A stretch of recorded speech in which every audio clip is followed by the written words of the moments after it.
how have you pivoted your recruitment travel tactics this fall? As I was thinking about this question, I kept thinking, I'm not going to remember everything. And so I'm hoping between myself, Jen, and Joan, we will cover it all. But as I'm sure for most of you, we pivoted in March, and many of the things we pivoted to in March, we're continuing to do this fall and then adding to. So I'm sure a lot of this will be things that you're doing as well. But we had to start hosting multiple virtual events. So I'm sure you're doing the same thing. We learned quickly that some things maybe aren't good live and some things are good live. And so we created a series called Get Connected in the spring that we're continuing to do throughout, we've been doing since March, of just different topics that students can learn more about. So some of it's financial aid facing, some of it was orientation facing this summer, some of it was you're a junior or a sophomore, learn more about ETSU and what we have to offer. We did specific topics for offices on campus like campus rec or student involvement.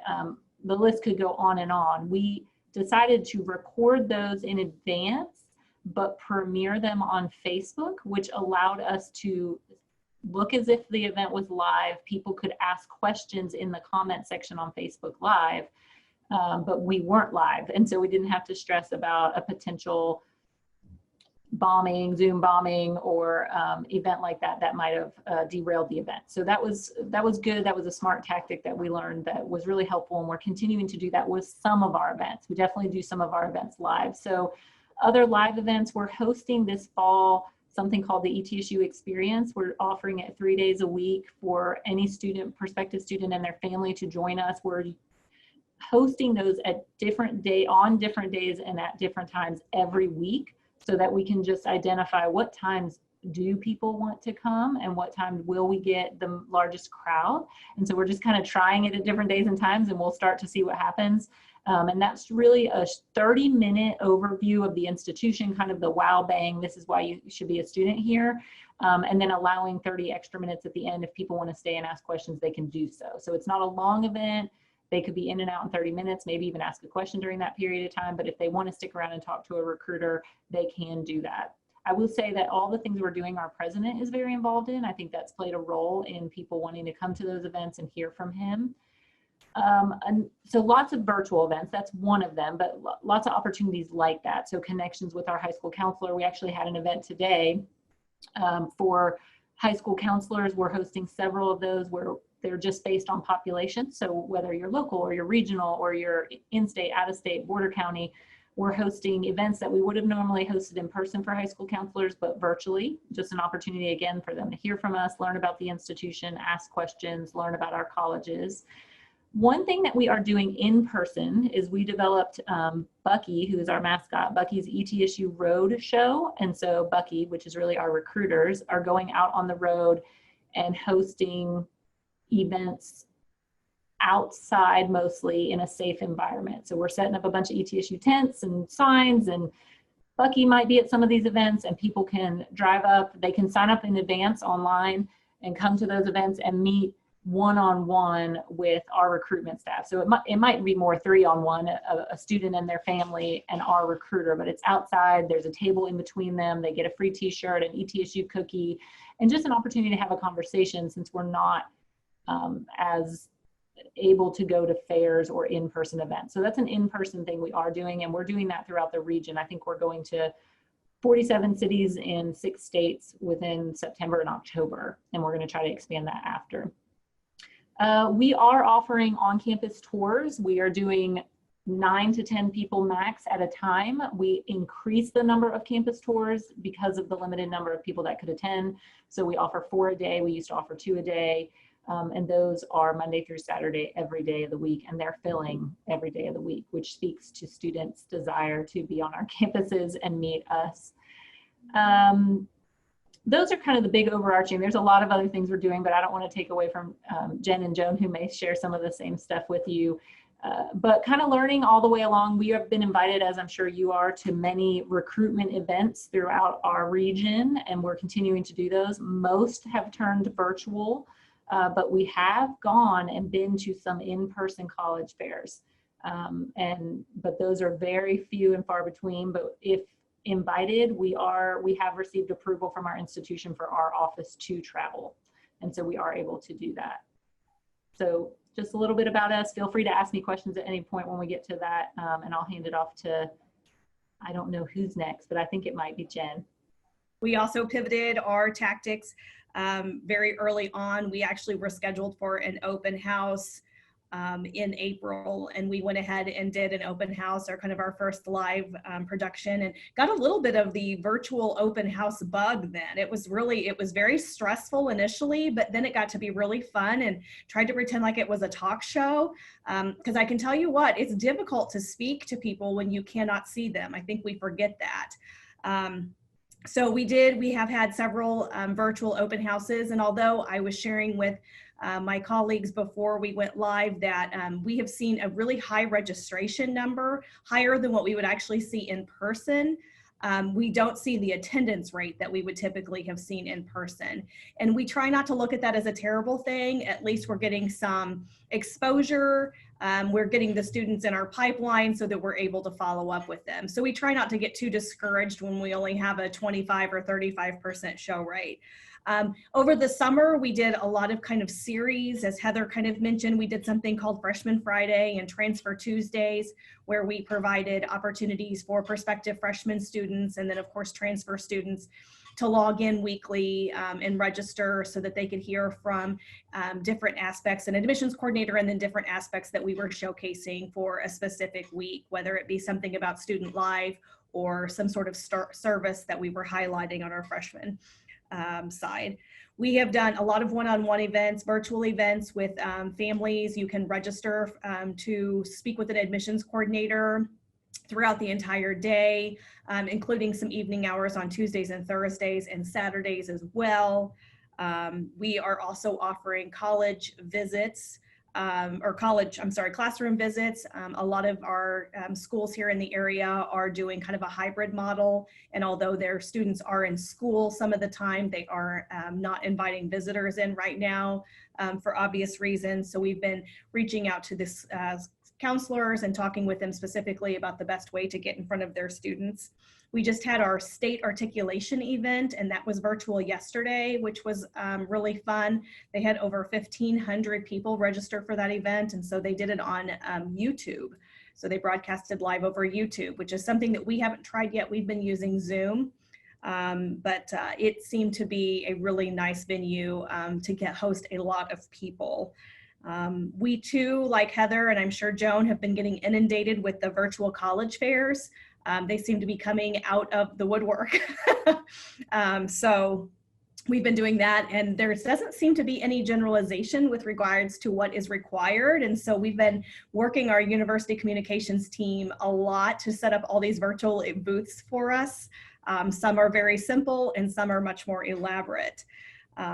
We are also hosting some in-person events. We do have on-campus tours, and as Heather said, those fill up very, very quickly. We opened up 6 Saturdays across the next 3 months, and those filled up all but 5 slots within 24 hours. We know that these students and their families are missing the opportunity to come to campus, so we are being as available as we can be given the parameters that we're working within. So I think that in instance of leaving something for Joan to talk about, I'm going to go ahead and give it to Joan then so that she can kind of fill you guys in as well. Thanks, Jen. Yeah, similar to Jen and Heather, we're doing a lot of those same things. So we have pivoted all of our off-campus recruitment virtually now. So our recruiters are not traveling at this time. And so they have been working very hard at getting in contact with the high school counselors, the college counselors, emailing, calling, you know, they're also busy. So it's a lot of back and forth, trying to figure out how can we support you and your students and how can we connect with them. Each school we're finding is different. The platforms are different. We are using Microsoft Teams, that's what we use on our campus. But we're finding that at the high school level, Zoom, Google Meets, FaceTime, Facebook, Messenger, those are all options that students are using to connect with colleges or would like to. We are doing we're trying to schedule regular school visits where we're doing a 30-minute quick, hey, this is Stout. We are in the process of working with our videographer on campus to do a short 2 to 5 minute campus tour so that we can share that with students. We do already have a 15-minute campus tour that we have posted out on our virtual visits page on our website, but really looking at downsizing that to 2 to 5 minutes. We know that 15 minutes is just too long for those school visits virtually. We also have been working diligently to get into classrooms virtually. We have some tech education classrooms that have requested for us to present on our tech education program, our engineering programs. So we are partnering with alumni teachers so that we can get into classrooms and present about programs that are related to the classroom that they're in. Alongside that, we've really tried to amp up our CVOO partnerships and trying to figure out how can we connect with them virtually as well to continue that partnership and continue to work with those students and be available for them. So that's kind of our fall off-campus travel plans right now. We also are looking at doing some regional virtual events. So we're going to be working with our marketing and communications department to geofence and digital market two regional events for each recruiter for their territory, where we will market, and it's just kind of a meet and greet to meet their admissions counselor and get to know a little bit more about Stout, maybe schedule a one-on-one with that counselor at a later time. And at the same time, trying to collect students' information virtually, right? That you want to make sure that you're collecting who you're meeting with, following up with them. We use Salesforce and Form Assembly for those things so that we can have those students give us that information. We are currently right now doing on-campus visits. They are minimal as far as maximum occupancy. So we're at a max occupancy of 12 right now. We are doing 3 sessions a day. 9, 11, and 1 o'clock arrival times, and those are Monday through Friday. We also threw in a 4 p.m. on Thursdays, and we have seen registration for that 4 p.m. We also are keeping in mind that the daylight, so we're running that just through the mid to late October, so that it's not too chilly or dark out when we're getting out on tour. We are also adding in a tour-only option at 3 o'clock daily, Monday through Friday. We've had a lot of requests to just do a campus tour. We can't get into our housing, like our dorm room, our mock dorm room. So we actually built a mock dorm room in a different building on campus. And the housing department did wonderful. They actually put up even like a picture of looking out the window at the clock tower. And so we have a mock room that we can actually bring families through so that they can see what it's like. It's spaced appropriately. It has all of the same things that the mock showroom would have in it as well. On top of our weekday visits, we are also hosting on-campus open house preview days is what we call them, campus preview days. We have been given the okay from our county and from our chancellor to host up to 50 people in one event in our big Great Hall area. So we're doing 4 general preview days, and we're doing morning session, afternoon session, because those usually in the fall host about 100 to 150 families. And when we're limiting it to actually 40 guests, because part of the 50 is the people that will be working the event as well, that brings it down to 20 families. We're requesting that they only bring 1 guest. So we want to accommodate. So we're doing a morning session, afternoon session with a deep clean in between.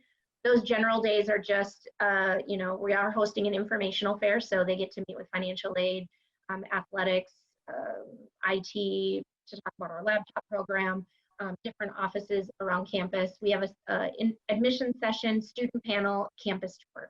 So that's what's included on that day. We have tacked on a transfer option right after that morning session, and then later on in the afternoon for the afternoon session, where the transfer students will be able to meet one-on-one with a transfer counselor as well.